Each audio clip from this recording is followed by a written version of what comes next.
Hey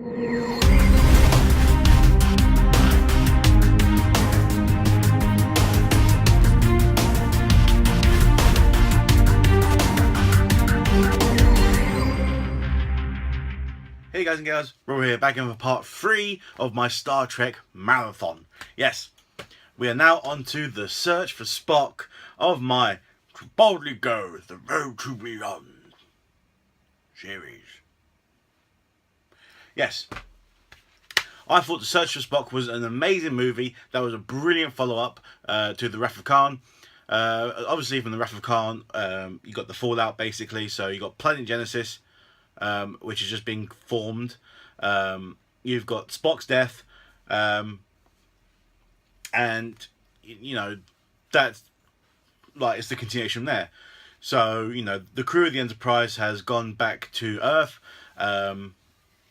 where you know they've told everyone what's happened. Project Genesis has been what's the word I'm looking for? Scrapped due to the dangers of it. And the you know the natural laws of things that it shouldn't be done, and you know the Enterprise is battered to fuck, just it needs a refit and everything. But apparently no. Everyone has extended shore leave, and the Enterprise is to be decommissioned. Of course, that doesn't lie well with the crew of the Enterprise. No, of course not. But obviously there's nothing they can do about it, you know, what are they going to do? And then obviously Spock's dad comes to visit Kirk and says, Kirk, what have you done?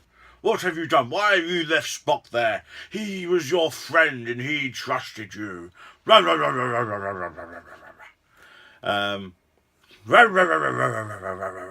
a dog. Yeah. And like Kirk's like fucking, there's no fucking idea what you know his dad's talking about. So, you know, they find out that Bones has gone like absolutely batshit crazy. Thinks that he is Spock, which indeed he is, for he has the consciousness of Spock within him. So now Kirk's like, shit, I've got to go to Genesis and get Spock back, or something along them lines. And as all this is going on, a Klingon bird of prey is in the sector and she's just got all the information about Project Genesis. Now, this Klingon, whose name escapes me, is played by Christopher Lloyd.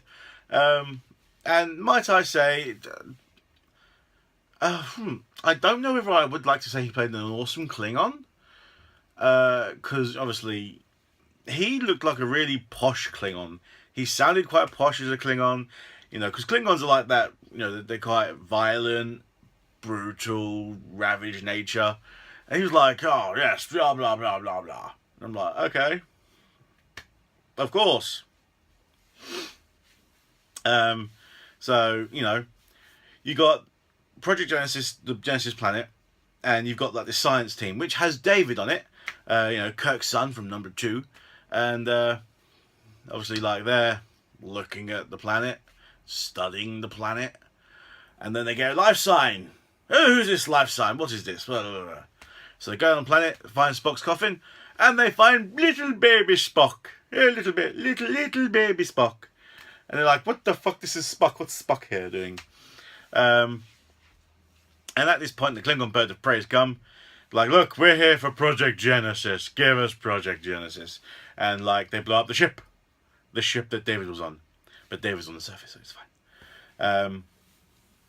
And at the same point, back on Earth, Jim and the crew of the Enterprise, well, you know, the main crew, you know, Scotty and Sulu and Chekhov and Uhura, they've all, like, you know, come together once again, and they have stolen the Enterprise in its battered shape before its decommission.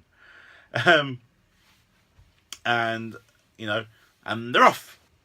Project to the planet Genesis. So you've got a crew of 4. Mr. Kirk, Bones, who's gone batshit crazy because he thinks he's Spock.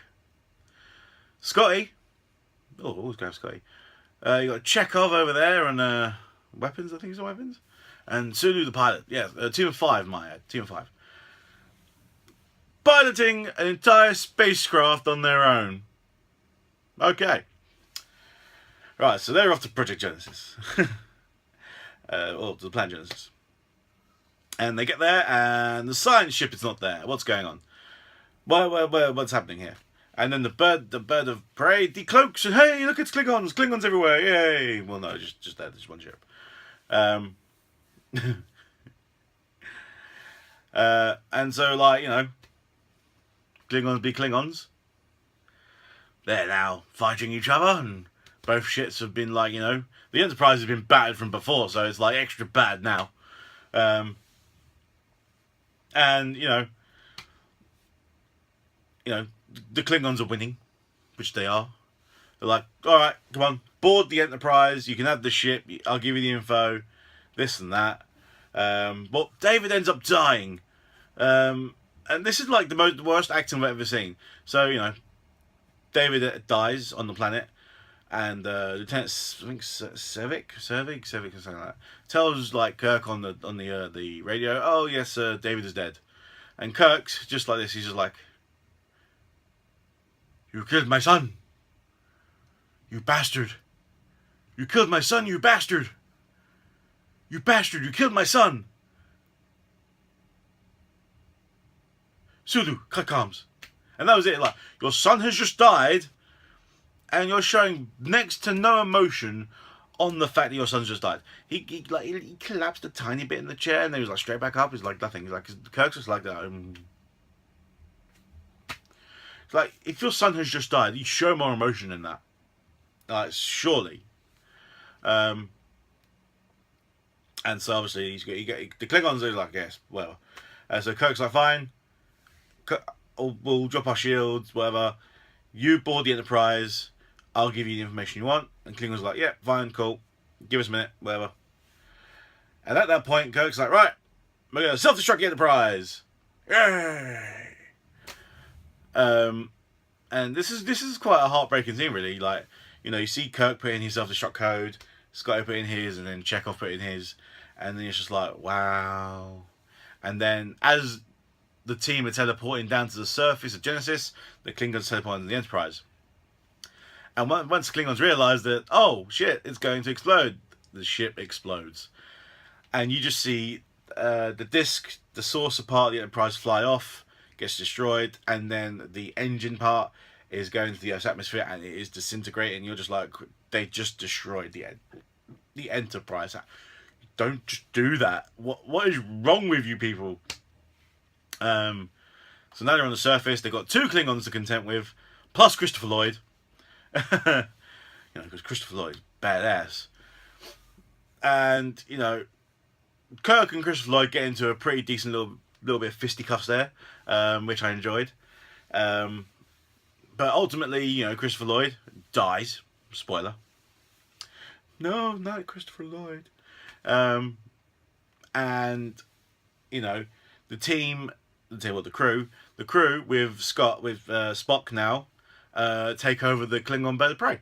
And with that, they go to Vulcan, and they put Spock's mind from Bones back into his own body, and now Spock needs to go on this like redemption or this path of renewal, or whatever, so he can like remember and whatnot. But he doesn't remember bits at the end, which is good, and it was quite an emotional thing. So I'm really gonna, like I said, number 1, garbage. But this is amazing follow up to The Wrath of Khan, which was an amazing thing on its own, and I truly, truly enjoyed it. I'm really enjoying the original movies now. Now I've gone through one after the other, and it's just, it's great. It really is great, and I can't wait to watch number 4 now. So the motion picture came out in 1979. The Wrath of Khan came out in 1982, and the Search for Spock came out in 1984. So next is what is next? The Voyage Home. The Voyage Home is next. The Voyage Home. Yes. So I'm going to watch that next, and I hope you'll enjoy it. I'm thoroughly enjoying this one at the moment, like this Star Trek marathon that I'm doing. I've now got, so today's Monday, Star Trek Beyond comes out on Friday, so I've got to get through another 9 movies between now and Friday. Friday. Between now and Friday, and that's not including Beyond. That's if I go see Beyond on Friday. I don't know if I will. I'm hoping to. If I can get through 9 movies in the next Monday, Tuesday, Wednesday, Thursday, 4 days, happy days. Then I'll go see Beyond on Friday. But you know what? Like I said, amazing. Search Spock was amazing. Emotional journey. And yeah, it's just great. So live long and prosper, people, and peace out.